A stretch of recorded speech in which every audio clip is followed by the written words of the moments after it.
Assalamualaikum warahmatullahi wabarakatuh. Alhamdulillah. Wassalatu wassalamu ala rasulillah wa ala alihi wa sahbihi wa man tabi'ahum bi ihsanin ila yaumiddin amma ba'du. Alhamdulillah, ma'asyiral ikhwah wal akhwat fid din rahimakumullah. Kita bersyukur kepada Allah Subhanahu wa taala atas semua limpahan nikmat dan karunia-Nya. Alhamdulillah. Di kesempatan kali ini kita melanjutkan kembali pembahasan kitab yang sangat bermanfaat, Al-Bidayah wan Nihayah, buah karya dari Al-Imamul Hafidh Ibnu Katsir rahimahullahu ta'ala. Saat ini kita sudah sampai di halaqah Al-Arba'un, halaqah yang ke-40 atau sesi rekaman audio yang ke-40. Setelah selesai pembahasan tentang Nabi Isa alaihissalatu wassalam, sebelum pembahasan tentang Nabi Muhammad sallallahu alaihi wasallam, ada banyak hal-hal yang dibahas oleh Imam Ibnu Katsir. Di sini akan dibahas pembahasan yang diberi judul Kitabu Akhbaril Madin, ya, tentang kisah-kisah orang-orang yang terdahulu, tentu sebelum zamannya Nabi Muhammad sallallahu alaihi wasallam, baik itu dari kalangan Bani Israel atau yang selain mereka sampai di akhir zaman fatrah, zaman antara Nabi Isa alaihissalatu wassalam dengan zaman Nabi sallallahu alaihi wasallam. Nanti akan ada pembahasan khusus tentang orang-orang Arab di masa jahiliyah, ya, sebelum sampai kepada pembahasan tentang Nabi Muhammad SAW. Kisah-kisah tentu saja yang dikhususkan, kisah-kisah yang dibawakan di dalam Al-Quran, karena tentu banyak manfaatnya. Allah Subhanahu wa ta'ala berfirman di surat Thaha ayat 99, A'udzubillahi minasyaitonir rajim. Kadzalika naqussu 'alaika min aba'i ma qad sabaqa wa qad atainaka min ladunna dzikra. Demikianlah kami ceritakan kepadamu wahai Rasulullah dari kisah-kisah yang terdahulu, dan sungguh telah kami berikan kepadamu dari sisi kami peringatan. Di surat Yusuf ayat ketiga, Allah Subhanahu wa taala berfirman, Nahnu naqussu 'alaika ahsanal qasasi bima auhayna ilaika hadzal qur'ana wa in kunta min qablihi laminal ghafilin. Kami menceritakan kepadamu wahai Rasulullah sebaik-baik kisah, yang terbaik dari kisah-kisah dari wahyu yang kami berikan kepadamu dalam Al-Quran ini, dan sesungguhnya engkau sebelum ini termasuk orang-orang yang lalai. Jadi ini adalah kisah-kisah yang tentu sangat bermanfaat untuk kita bisa mengambil pelajaran darinya. Baik. Yang pertama dibawakan dalam kisah ini adalah kisah tentang Dzulqarnain. Ya, yang kita kenal semua, disebutkan di akhir-akhir surat Al-Kahfi tentang Dzulqarnain. Allah Subhanahu wa taala berfirman, A'udzubillahi minasyaitonir rajim. Wa yas'alunaka 'an dzil qarnain qul sa'atlu 'alaikum minhu dzikra. Inna makanna lahu fil ardi wa atainahu min kulli syai'in sababa fa'atba'a sababa hatta idza balagha maghrib asy-syamsi wajadaha taghrubu fi 'ainin hami'atin wa wajada 'indaha qauma qulna ya dzal qarnaini imma an tu'adziba wa imma an tattakhidha fihim husna. Al-ayah. Dan mereka bertanya kepadamu tentang Dzulqarnain, katakan, sesungguhnya aku akan membacakan kepada kalian tentang kisah tentang Dzulqarnain. Ya, Allah berfirman, kami kuatkan kedudukannya di muka bumi, ya, dan kami berikan kepadanya berbagai macam sebab untuk bisa yang dibutuhkannya untuk mencapai maksudnya, untuk memperluas kerajaannya, menguatkan kerajaannya. Maka dia pun mengikuti jalan atau sebab tersebut. Ya, dia menempuh satu jalan, kemudian ya seterusnya sampai di akhir dari ayat-ayat ini. Baik, ada sebuah riwayat yang menyebutkan tentang Dzulqarnain. Ada sebuah riwayat yang menyebutkan tentang Dzulqarnain, keluarkan oleh Imam Al-Hakim dan dinyatakan sahih oleh Al-Hakim, disepakati oleh Adz-Dzahabi, dari Abu Hurairah radhiyallahu taala anhu, Rasulullah sallallahu alaihi wasallam bersabda, "Wala adri Dzulqarnain kana nabiyan am la." Aku tidak mengetahui Dzulqarnain itu adalah seorang nabi atau bukan. Yang jelas di sini ada perbedaan pendapat di kalangan para ulama, ya. Allah Subhanahu wa taala mengujinya di ayat-ayat yang terdapat di akhir-akhir Al-Kahfi ini, dipuji dengan keadilannya, bahwa dia telah mencapai kekuasaannya, mencapai penjuru timur dan barat, ya. Dia bisa menundukkan masyarakat di negeri-negeri tersebut dengan keadilannya yang sempurna, ya. dan dengan kekuasaan yang ditolong oleh Allah Subhanahu wa taala. Kata Ibnu Katsir di sini, pendapat yang sahih dia adalah malikan minal muluk. Dia adalah seorang raja yang adil. Ada juga pendapat yang mengatakan dia seorang nabi, ada juga pendapat yang mengatakan dia seorang rasul, ya. Kata Ibnu Katsir yang sahih dia adalah seorang nabi, termasuk nabi yang adil. Ada pendapat yang sangat asing atau yang tentu ini pendapat yang salah yang mengatakan dia adalah seorang malaikat, ya. Dia adalah malaikat. Nah, taib, meskipun ini pendapat dari sebagian ulama, tapi ini adalah pendapat kata Ibnu Katsir, pendapat yang gharib, pendapat yang cukup aneh, ya. Tentu saja tidak benar. Kemudian ada pendapat yang mengatakan dibawakan di sini Dzulqarnain tentu adalah seorang raja yang adil, yang soleh, yang beriman, dan perdana menterinya yang menjadi perdana menterinya adalah Nabi Khadir alaihi salatu wassalam. Yang menjadi perdana menterinya adalah Nabi Khadir alaihi salatu wassalam. Bahkan sebagian para ulama mengatakan bahwa dia juga ada di masanya Nabi Ibrahim alaihi salatu wassalam dan masuk Islam melalui seruan atau ajakan dari Nabi Ibrahim alaihi salatu wassalam. Bahkan disebutkan dalam pendapat ini bahwasanya dia pernah tawaf di Ka'bah setelah dibangun oleh Nabi Ibrahim dan Ismail, ya. Dia tawaf bersama Nabi Ibrahim dan Nabi Ismail alaihi wassalatu wassalam. Ini ada pendapat-pendapat yang mengatakan tentang Dzulqarnain ini. Taib, masalah sebab dia dinamakan dengan Dzulqarnain juga ada perbedaan pendapat. Ya. Ada yang mengatakan di kepalanya ada semacam atau sesuatu yang mirip dua tanduk begitu, ya. Di bagian sudut dua kepalanya ada sesuatu yang semacam mirip tanduk begitu. Bahkan ada yang mengatakan memang ada dua tanduk dari tembaga di kepalanya, tapi ini kata Ibnu Katsir adalah pendapat yang dhaif, pendapat yang lemah. Ya. Ibnu Katsir rahimahullah taala menguatkan pendapat yang mengatakan karena dia memiliki kerajaan yang luas meliputi Persia, Romawi, ya. Ada juga pendapat yang mengatakan bahwa dia bisa kekuasaannya mencapai dua tanduk matahari, yaitu di sebelah barat dan di sebelah timur. Dia menguasai negeri-negeri yang ada di antara barat dan timur. Kata Ibnu Katsir, inilah pendapat yang lebih dekat dengan kebenaran dibandingkan pendapat yang lain. Dengan sebab itu dia dinamakan dengan Dzulqarnain, ya, yang memiliki dua tanduk begitu artinya. Taib, disebutkan setelah itu perbedaan tentang nama dan nasabnya. Nama dan nasabnya, Ibnu Abbas mengatakan namanya adalah Abdullah ibnu Dhahak ibnu Ma'bad. Ada juga yang mengatakan namanya Mus'ab ibnu Abdillah. Dan ada pendapat lain yang menyebutkan tentang namanya, ya. Ini ada beberapa pendapat yang kita sekedar mengetahui saja. Tadi Ibnu Abbas mengatakan namanya Abdullah ibnu Dhahak ibnu Mu'ad, dan yang lainnya pendapat yang menyebutkan nama yang lain. Kemudian di sini juga diingatkan oleh Imam Ibnu Katsir rahimahullah tentang ada Dzulqarnain lain yang dikenal, yang disebut dengan Iskandar Dzulqarnain yang mendirikan Iskandariyah di Mesir. Ini berbeda dengan Dzulqarnain yang disebutkan di ayat ini, ya. Bahkan masa keduanya itu sangat-sangat jauh, sampai lebih dari 2000 tahun disebutkan oleh Ibnu Katsir di sini, ya. Dzulqarnain yang kedua itu namanya Iskandar bin Failibs, ya, bin Musraim, ya, dan seterusnya namanya. Ini berbeda. Kata Ibnu Katsir rahimahullah taala, kalau Dzulqarnain yang pertama, ya, ini yang disebutkan di dalam ayat Al-Quran, dia adalah Dzulqarnain yang merupakan seorang hamba yang beriman, yang soleh, raja yang adil, yang perdana menterinya adalah Nabi Khadir alaihi salatu wassalam, ya, yang sudah kita sebutkan pembahasannya, dia adalah seorang nabi yang mulia. Adapun Dzulqarnain yang kedua, yang disebut Iskandar Dzulqarnain itu adalah seorang musyrik, yang disebut-sebut perdana menterinya adalah ahli filsafat, ya. Disebut di sini ahli filsafat yang bernama Aristoteles, ya. Apakah dia ini Aristoteles yang pernah kita dapatkan dulu, ya? Disebutkan namanya di sini Aristoteles, kata Ibnu Katsir rahimahullah taala. Yang penting, yang jelas dia adalah seorang musyrik, bukan orang yang beriman.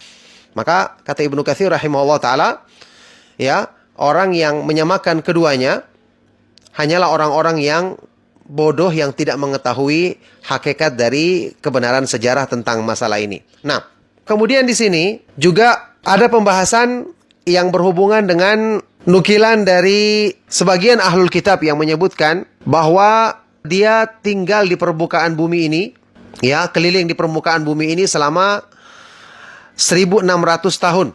Tapi ini kata Ibnu Katsir fihi nazar, ya, ini pendapat yang perlu ditinjau kembali. Ya, ini tidaklah demikian, tidak demikian keadaannya. Yang jelas ada beberapa riwayat yang lemah atau kisah-kisah yang dibawakan dari kisah Ahlul Kitab dalam masalah ini yang tentu saja tidak benar, ya, karena tidak didukung dengan dalil yang sahih dari ayat-ayat Al-Quran atau hadis-hadis Rasulullah SAW ataupun keterangan para sahabat yang bisa dipertanggungjawabkan kebenarannya. Nah, ada juga pendapat yang menyebutkan di sini tentang bahwa Dzulqarnain melewati bagian baratnya matahari sehingga dia berjalan di dalam kegelapan karena tidak ada lagi sinar matahari di situ. Ini juga pendapat yang sangat jauh dari kebenaran, menyelisihi dalil yang sahih, bahkan menyelisihi pertimbangan akal yang sehat. Kemudian juga disebutkan di sini tentang kisah Dzulqarnain ketika dia menemui beberapa kaum yang disebutkan di akhir-akhir surat Al-Kahfi tersebut. Ya, di antaranya ketika dia menemui kaum yang disebutkan di dalam ayat ini, thumma atba'a sababa, kemudian dia menempuh satu jalan, hatta idza balagha baina saddaini wajada min dunihima qauman la yakaduna yafqahuna qawla. Sampai ketika dia mencapai tempat di antara dua tembok yang tinggi, dia mendapati di balik keduanya ada satu kaum yang hampir-hampir mereka tidak memahami pembicaraan. Disebutkan di sini mereka itu adalah bangsa Turki, yang mereka ini adalah anak paman dari Ya'juj wa Ma'juj. Kaum Ya'juj wa Ma'juj yang membuat kerusakan dan nanti akan keluar di akhir zaman membuat kerusakan di muka bumi.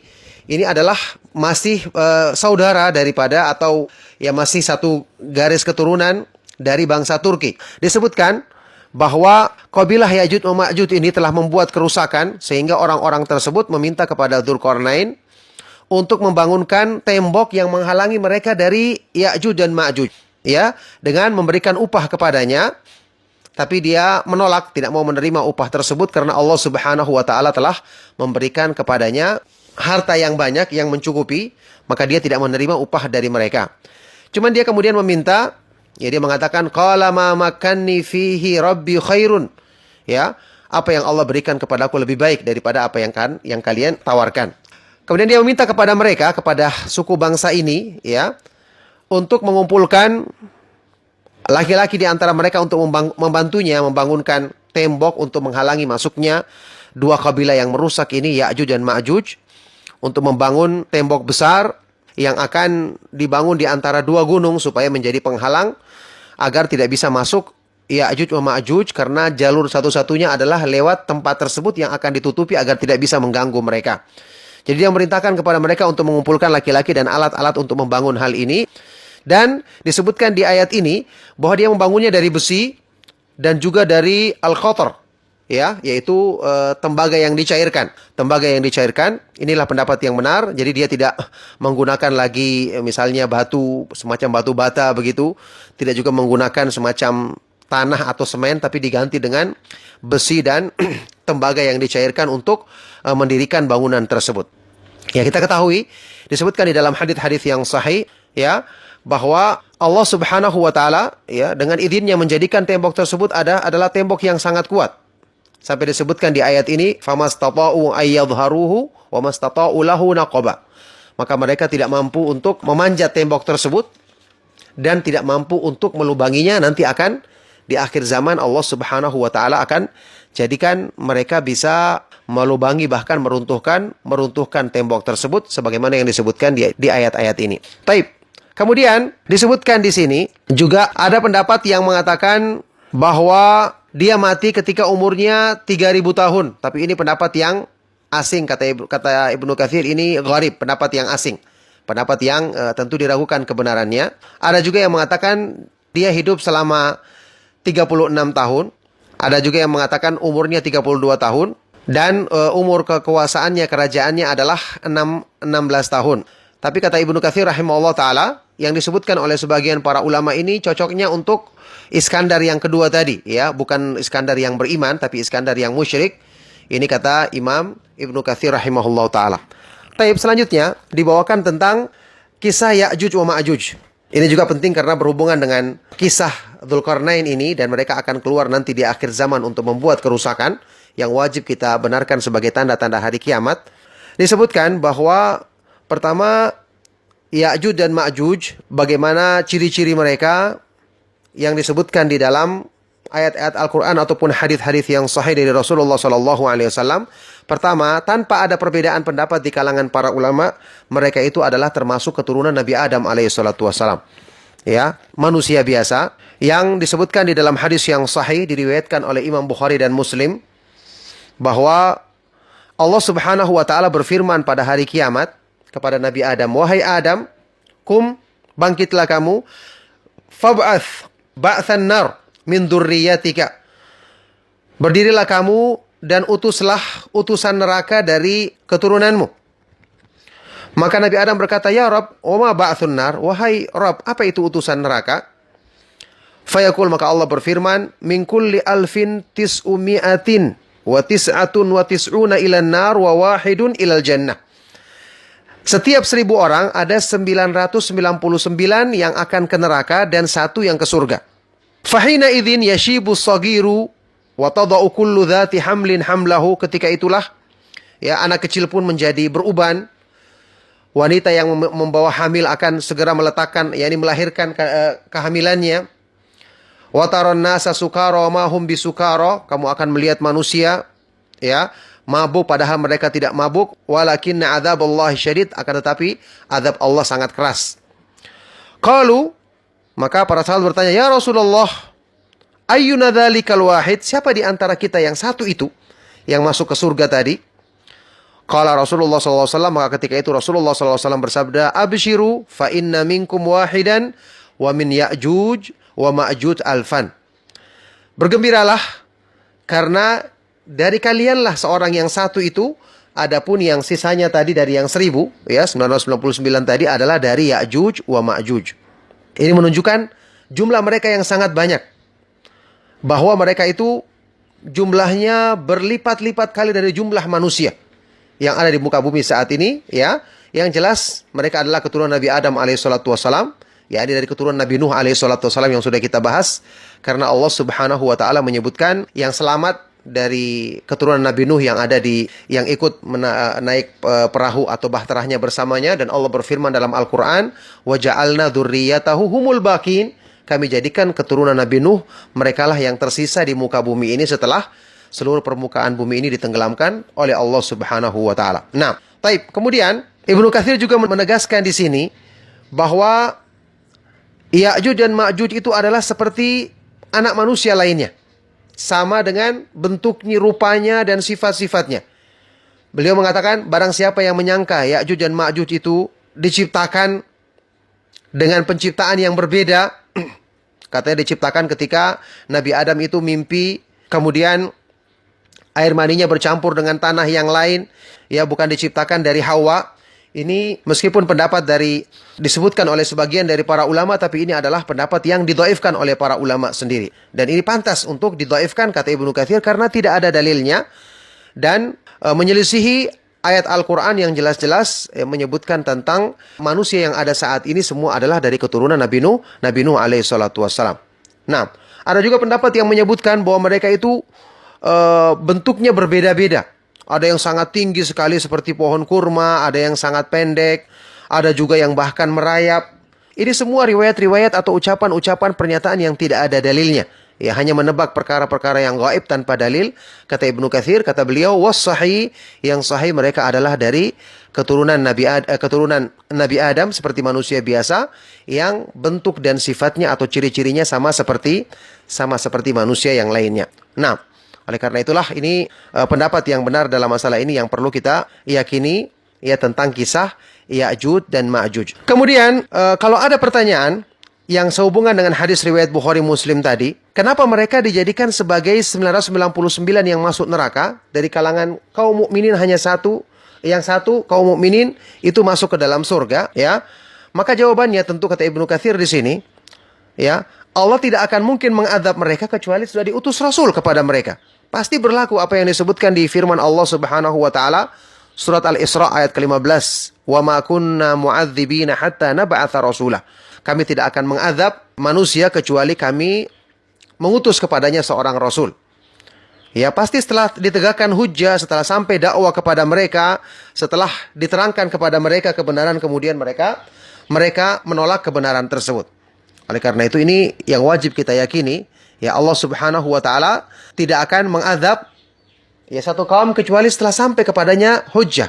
Ada orang-orang yang disebutkan ahlul fatrah, ya, kalaupun dikatakan belum sampai kepada mereka hujjah, orang-orang Ya'juj wa Ma'juj ini, misalnya dikatakan mereka seperti orang-orang ahlul fatrah, Allah Subhanahu wa taala tetap Allah Maha mengetahui bahwa mereka ini adalah orang-orang yang tidak bisa menerima dakwah, sehingga seperti mereka-mereka ini akan diperintahkan oleh Allah Subhanahu wa taala pada hari kiamat nanti, siapa yang taat maka dia akan masuk surga, dan siapa yang tidak taat maka dia akan masuk ke dalam neraka. Allah Subhanahu wa taala Maha mengetahui bahwa mereka-mereka ini adalah orang-orang yang kalau sampai dakwah kepada mereka, mereka akan menolaknya sehingga mereka dijadikan sebagai penghuni neraka. Oleh karena itulah perkara yang wajib kita yakini, ya. Ada memang riwayat-riwayat yang menyebutkan bahwa Rasulullah SAW pernah menyeru mereka ketika malam Isra Mi'raj, ya, pernah mengajak mereka kepada Islam, kepada tauhid, tapi mereka tidak mau menjawab seruan tersebut. Tapi kata Ibnu Katsir, ini adalah hadis yang mungkar, bahkan hadis yang palsu, karena dalam riwayatnya ada seorang rawi yang merupakan pendusta dan pemalsu hadis Rasulullah Shallallahu Alaihi Wasallam. Ala kulli hal kita yakini mereka telah sampai dakwah kepada mereka, ataupun kalau belum sampai keadaannya, maka tidak mungkin bertentangan dengan hadis riwayat Bukhari Muslim ini. Ibnu Katsir tadi mengatakan bahwa mereka adalah termasuk orang-orang yang nanti akan mendapatkan perintah pada hari kiamat, yang kemudian mereka menolaknya, maka dengan itu mereka pantas masuk ke dalam neraka. Nah, ya, kemudian lanjutan dari kisah tentang Dzulqarnain membangun bangunan yang sangat tinggi dari besi dan tembaga yang dicairkan, yang setelah itu mereka tidak bisa menerobos atau menghancurkan dinding tersebut. Disebutkan di dalam sebagian riwayat dari Imam Bukhari bahwa ada yang pernah menyaksikan bangunan tersebut atau tembok tersebut. Disebutkan, digambarkan dalam riwayat ini, disebutkan oleh Imam Bukhari secara mu'allaq dengan sigatul jazm, ya, yang menunjukkan riwayat ini adalah riwayat yang benar. Rasulullah SAW membenarkan salah seorang yang mengatakan dia telah melihat dinding tersebut, ya, mislul burdil muhabbar, seperti pakaian yang bergaris-garis hitam dan putih, begitu kurang lebih, yang itu dibenarkan oleh Rasulullah Shallallahu Alaihi Wasallam. Kemudian disebutkan di dalam hadis-hadis yang sahih, ya, seperti riwayat Aisyah radhiyallahu taala anha dalam hadis riwayat Bukhari dan Muslim, bahwa Rasulullah Shallallahu Alaihi Wasallam pernah menyebutkan di dalam hadis tersebut, futihal yaum min radmil Ya'juj wa Ma'juj mislu hadhihi, pada hari ini telah berhasil dilobangi dari temboknya Ya'juj dan Ma'juj seperti ini. Kemudian Rasulullah SAW melingkarkan jari beliau. Yang jelas disebutkan di dalam hadis yang sahih, mereka berusaha untuk melobangi tembok tersebut.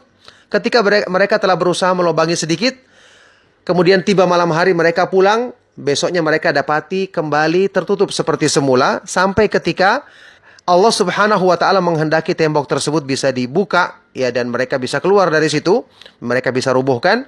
Ketika mereka telah membukanya sedikit, melubanginya sedikit, ada di antara mereka yang mengatakan, besok insya Allah kita kembali untuk melubanginya. Maka besoknya mereka mendapati masih terbuka sehingga mereka bisa membukanya dan mereka keluar dari situ, yang kemudian melakukan kerusakan di muka bumi. Nah, ya, disebutkan di dalam hadis yang sahih dari Rasulullah Shallallahu Alaihi Wasallam bahwa ketika mereka keluar, ya, mereka menghabiskan air minum, kemudian menyerang manusia sehingga manusia berlindung di benteng-benteng mereka.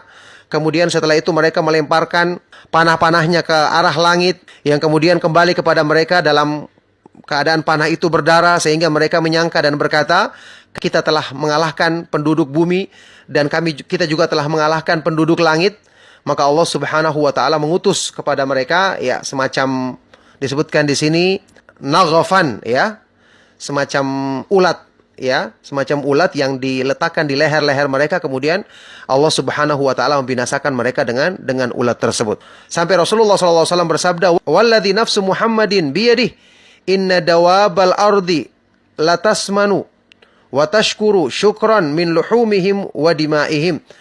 Demi Allah yang jiwa Nabi Muhammad SAW di tangannya, sesungguhnya binatang-binatang di permukaan bumi, yakni ulat-ulat di permukaan bumi, benar-benar menjadi gemuk dan bersyukur kepada Allah Subhanahu wa Ta'ala karena memakan daging-daging dan darah-darah mereka. Ini hadis yang diriwayatkan oleh Imam Ahmad, juga At-Tirmidzi, dan yang lainnya dinyatakan sahih oleh Syekh Al-Albani rahimahullah ta'ala. Inilah kisah tentang Ya'juj dan Ma'juj. Nanti akan juga ada kisah akan disebutkan di bagian akhir dari buku ini, tentang kisah yang akan terjadi di akhir zaman sebagai tanda-tanda hari kiamat. Ya, inilah kisah tentang Dzulqarnain dan Ya'juj dan Ma'juj, ya. Semoga bermanfaat dan menjadi sebab untuk menambah kebaikan bagi kita, untuk menambah ilmu kita. Semakin kita meyakini dan mengambil pelajaran kebaikan darinya, sebagaimana yang Allah Subhanahu wa Ta'ala sebutkan di ayat-ayat tadi tentang manfaatnya kisah-kisah yang disebutkan di dalam ayat-ayat Al-Quran. Demikian, mohon maaf jika ada yang salah dan kurang.